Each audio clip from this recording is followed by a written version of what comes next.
30th of September 2023, dry morning here, the last day of September in rural Ireland.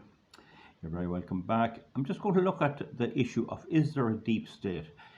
Is there some kind of an organisation that's running all our lives from behind the scenes? And this is often said that there is.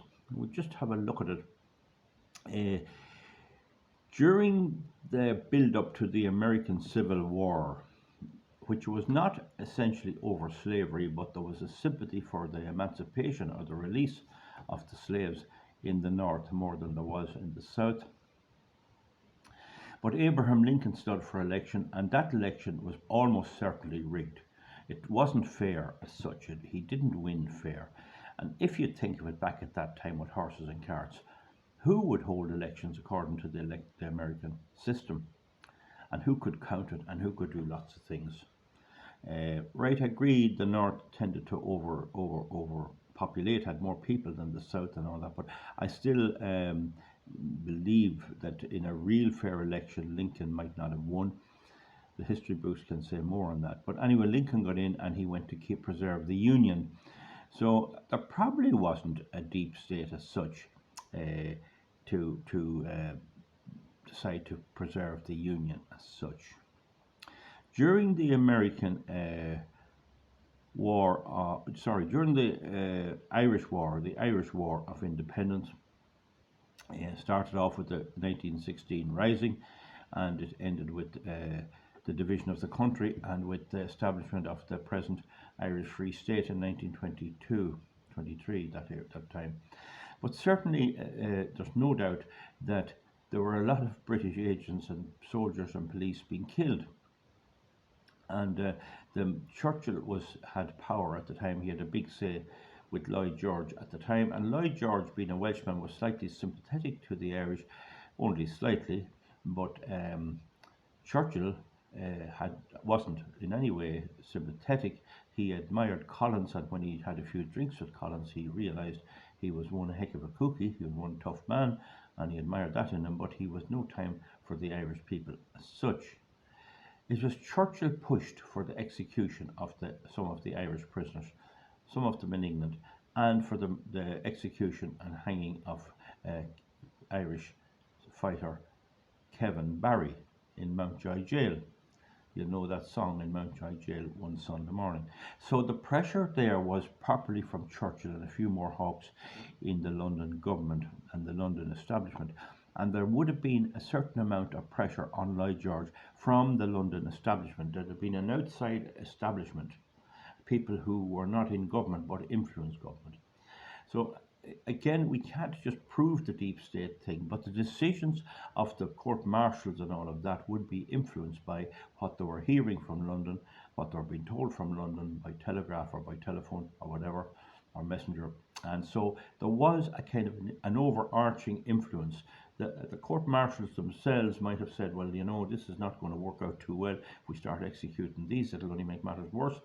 Just not out of sympathy, but out of pure practicality. But the pressure was on from England to do this. Now, of course, in 1918, there was an election, and 73% of the people on the island of Ireland tended to vote for the Irish side more than the British continuation of power in Ireland. Now, but that differed, of course, in Northern Ireland. No need to say that. Now, the thing about it is, so we move on then, and we see the rise of Hitler, and Hitler had a Nazi regime, and that regime differed quite a lot from the present cultural Marxist regime we have, that we suspect of being the deep state at the moment. But it had similarities to it. Don't forget, the name of Hitler's party was the National Socialist Workers' Party of Germany, National Socialist Workers' Party of Deutschland, right? So that was its name. It was socialist. So a good, well-run government, such as you used to have in Switzerland and like that, and you have to a degree in Iceland. Iceland is a very good example. I was to Iceland. A good, well-run government will always have a few at the sides who say, oh, we'd do it better.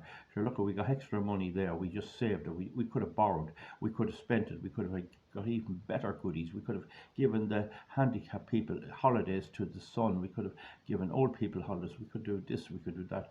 And of course, we'll bring in millions from outside.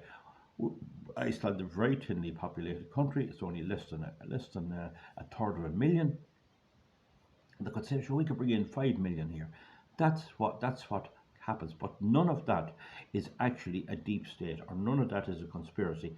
That is the nature of the human beast. There'll always be a few people like that. Okay. Now, another type of society my father used to tell me about was the Freemasons, and we still have Freemasonry. I mean, it's still around.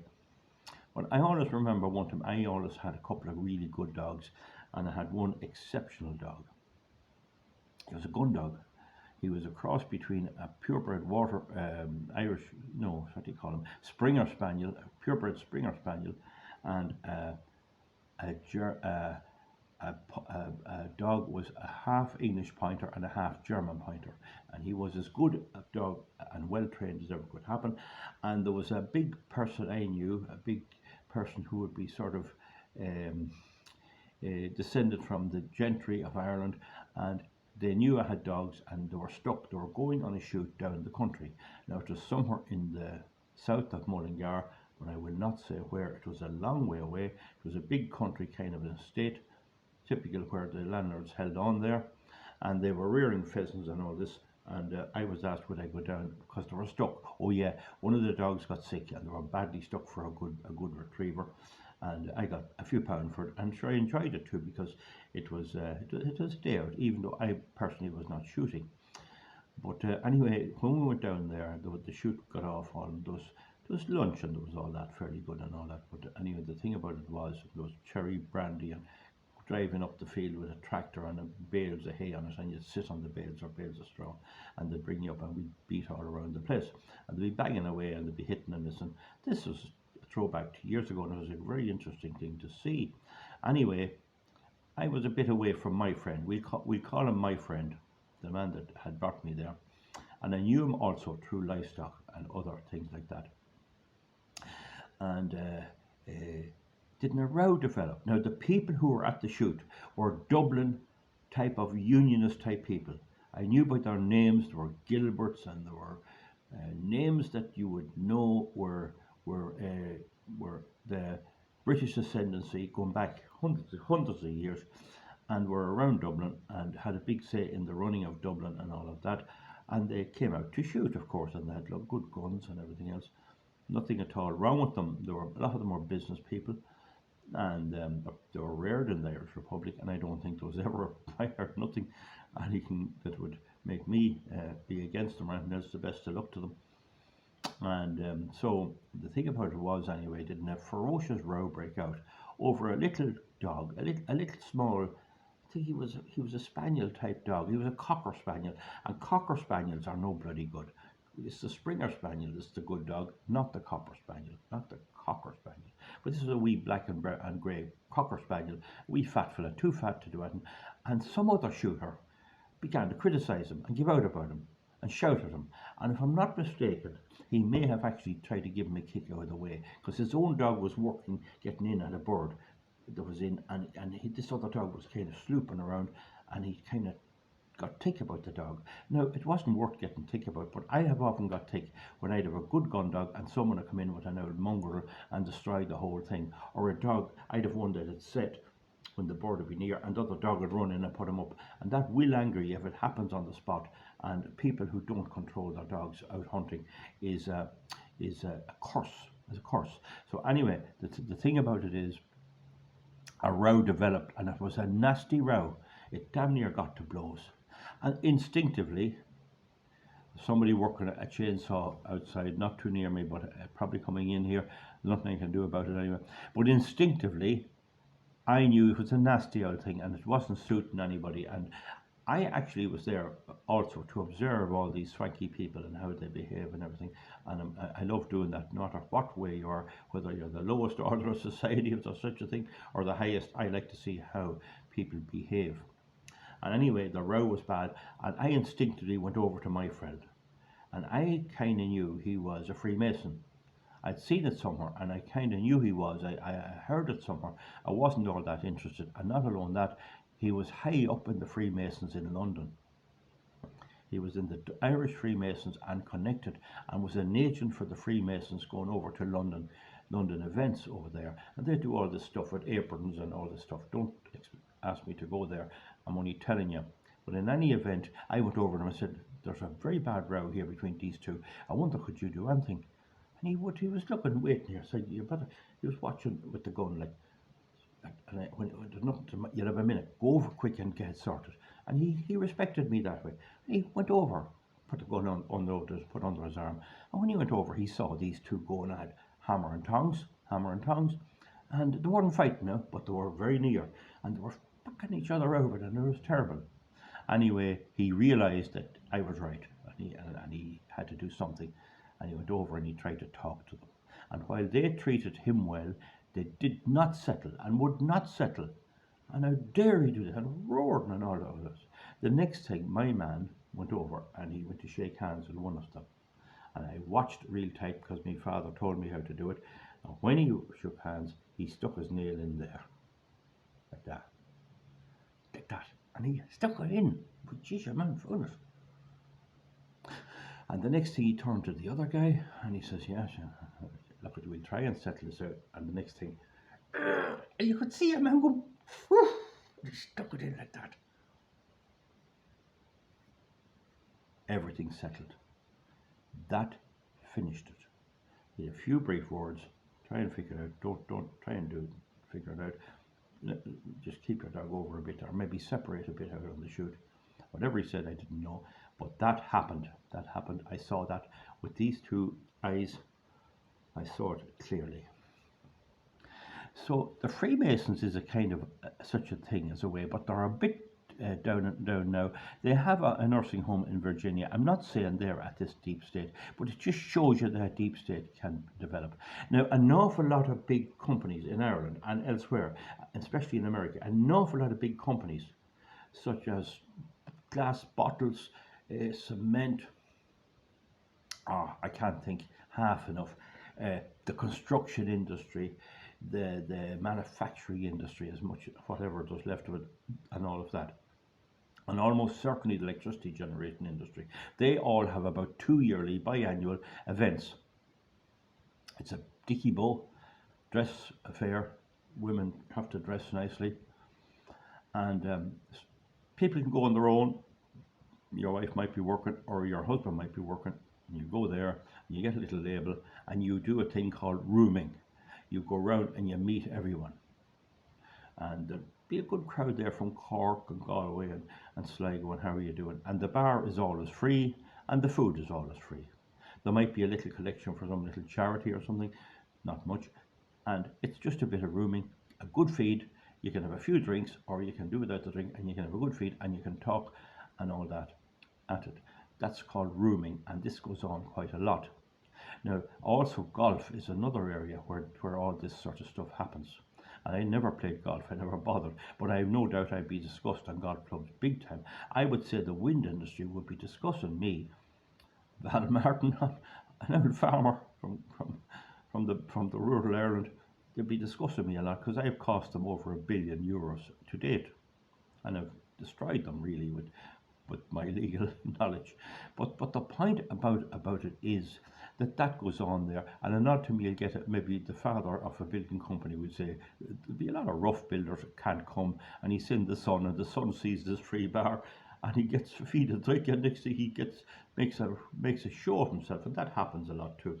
So so it's a bit of a problem. But the thing about it is, it's just a form of rooming. There's not that much wrong with it, because it means that if Jack Smith over here that works with Drogheda Building Company needs to know where he can hire out some kind of a queer thing, he can go on to your man in Galway, and your man in Galway says there's a fella in Athenry does them, and he can ring up. So there's a bit of that. It's a bit of a good thing like that. Even social media and discussion for in Ireland and elsewhere are a wee bit like that. But the thing about it is, I've looked at the possibility of there being a whole overall controllers. Definitely rich people, definitely people like George Soros who make money handy and get money. They're not going to die without trying to impact the world. So when you get the like a Bill Gates, he makes his money, he has his money made. can go anywhere. He can't leave the earth unless very briefly because it's impossible. But he has to stay here. He's stuck with the rest of the plebs. He can go to some hot climate, and he's worried stiff about the environment for his grandchildren, and he wants to leave them rich. And that's why I don't think there will be. I think inflation and all that will kill their wealth eventually. But he wants to impact what's happening and influence government, and he has huge amount of money, and he can buy off the political parties and influence them. This is where Donald Trump came in. They would be working on both parties in the United States. There's an effort by the rest of the world to pull away from the United States and not have it controlling it. There's no doubt the Democratic Party in America is as near you will get to the deep state as you can get. Imagine they were able to hold a 2-year inquiry into President Trump when he was a president that turned out to be nothing, and nobody took any accountability for it. False charges. You see, look at in England, they've tried to debank Nigel Farage.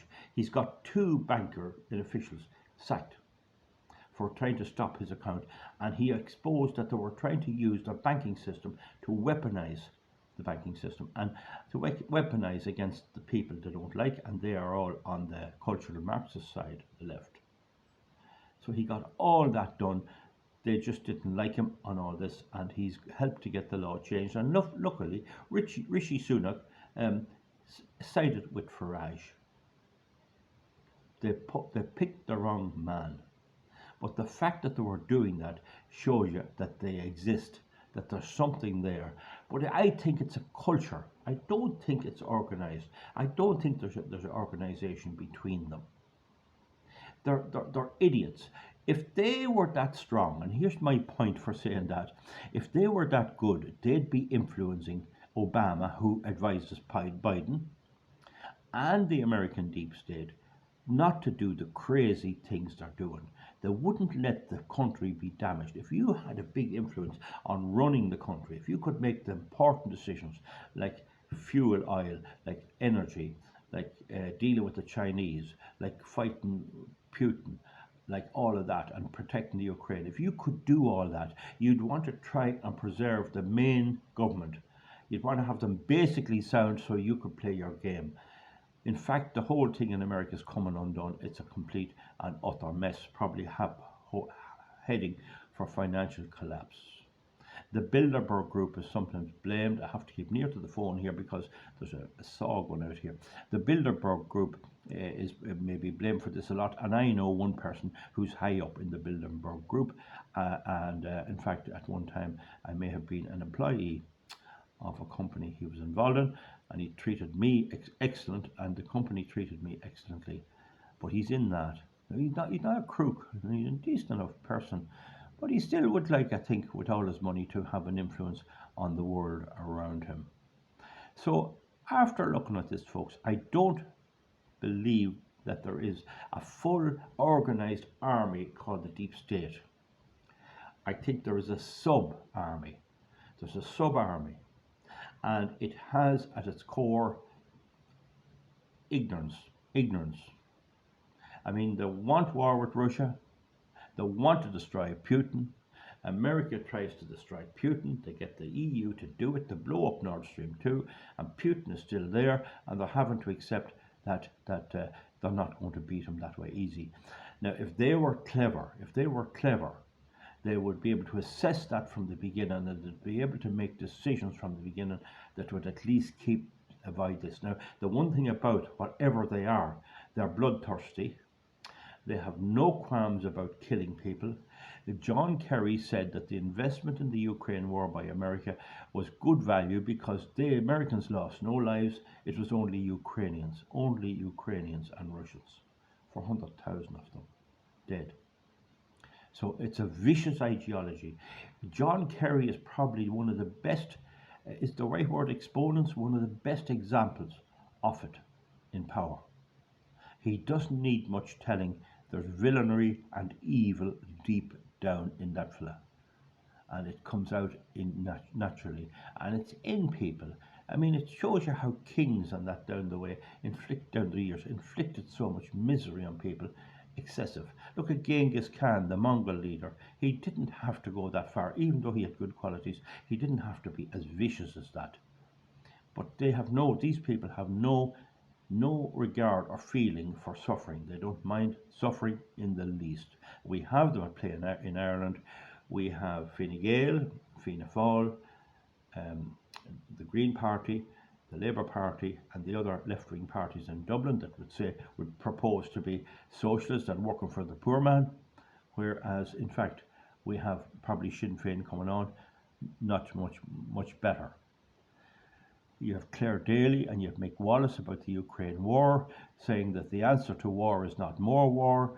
Well, in the War of Independence in Ireland, which gave them the country to stand for election and the freedom to stand for election, war was the answer. Michael Collins recognised that we weren't going to get Irish independence unless you had a war, and he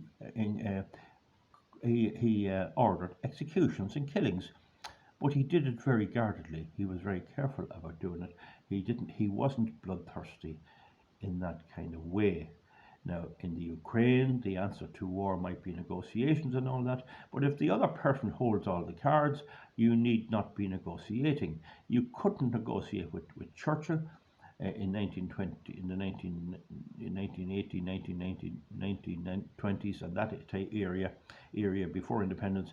You couldn't negotiate with him unless you had something to force him to do what he wanted. So war can have a purpose. It can have a purpose. It beat Hitler. Nothing, only war would have beat Hitler. Did Neville Chamberlain try negotiating? It didn't work. So they're silly. They're silly people. They may have it partly right, but the bland statement that the answer to war is not more war is baloney. It's baloney. We're a competitive race, our species. And war, if there had to be strong armies, would have stopped Genghis Khan doing what he did, and if Ireland had to be a stronger country, it might have repelled and won the Battle of the Boyne, or won the 1798 rebellion. So it didn't win, but eventually it was force that won. Now, I'm not saying for the purpose of people who are of a different persuasion that I'm advocating all this for the name of Irish nationalism. I'm just saying we have to look at the reality. The question really is there a deep state out there? Is there a controlling body somewhere? They're certainly not controlling Russia. They're certainly not controlling China. They're certainly not, and by the way, on China, why didn't they kick up when China invaded Tibet? You know, it's all the Ukraine. There's no word when they did it in Tibet. And they're certainly not controlling Farage in Europe. So I don't think they're as organized as we think. I think it's a movement of people who have a particular silly, stupid way of thinking and who can't think straight. And the more ignorance there is and the more indoctrination of children, the worse it will probably get. The only thing is that economically it's unsustainably sustainable. They bring in all the migrants and then they muck up the economy, and so it's unsustainable. So it runs out of road eventually, just as the Soviet Union ran out of road. So with that now, folks, I've looked at this thing, a very long video, very great interest. Is there an actual deep state out there? It's not in the way it's portrayed. It's not an organized deep state. It's in the minds of people to a degree, but it is a natural part of human nature and has to be watched very carefully, because democracies are particularly vulnerable to it, because everyone has a vote, old ones, young ones, new ones, big black ones, white ones, red ones, and they are often only influenced by where their nanny or granny is going to get her hip replacement joint. Give me a thumbs up and give me a thumbs down if you don't agree, and we'll see you back for something else soon. Thank you.